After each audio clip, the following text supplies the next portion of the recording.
Insinyur Jokowi versus presiden-presiden sebelumnya. Yang pertama, di era Bapak SBY, beliau hanya mampu membayar hutang sebesar 1.840 triliun, sementara di era Bapak Jokowi, beliau berhasil membayar 5.323 triliun. Sangat jauh. Kemudian yang kedua, di era Bapak SBY, merevitalisasi jalan. Jadi artinya bukan membangun dari nol, tapi revitalisasi. Ada yang jelek disulam, seperti itu kira-kira. Panjangnya sepanjang 11.350 km. Sementara di zaman Bapak Jokowi membangun jalan sebesar 10.700 km. Nanti dulu ditambah jalan tol sebanyak 2.700 km. Jadi tetap banyak Bapak Jokowi ya. Kemudian yang ketiga, SBY membangun 7 bendungan, tetapi 18-nya mangkrak. 18 tadi diteruskan oleh Pak Jokowi ya, sampai selesai 18, ditambah 56 bendungan. Jadi 60 bendungan lebih yang dibangun di era Bapak Jokowi. Fakta, data, cek bendungannya ada. Kemudian yang keempat, PT Freeport Indonesia. PT Freeport, presiden sebelumnya membiarkan saham Indonesia hanya di kisaran 9%.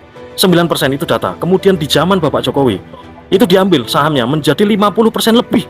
Apakah kemudian masyarakat tidak berpikir jelek tentang hal itu? Tentu. Kenapa ya kok dibiarkan? Apa dapat fee?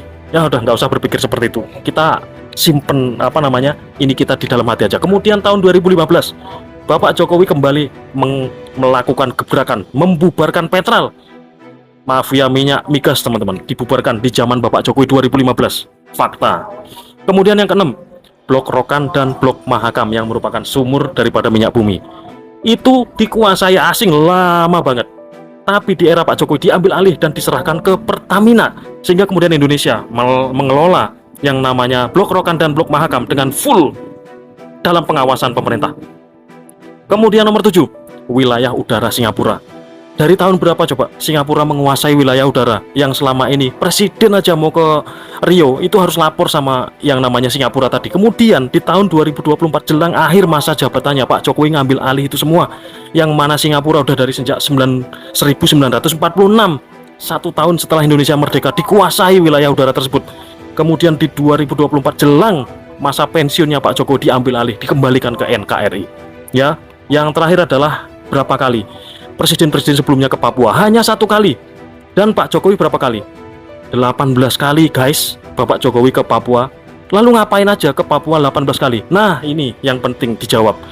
Bapak Jokowi ke sana membangun ribuan sekolah, datanya silahkan dicek. Kemudian membangun ribuan kilometer jalan, datanya silahkan dicek.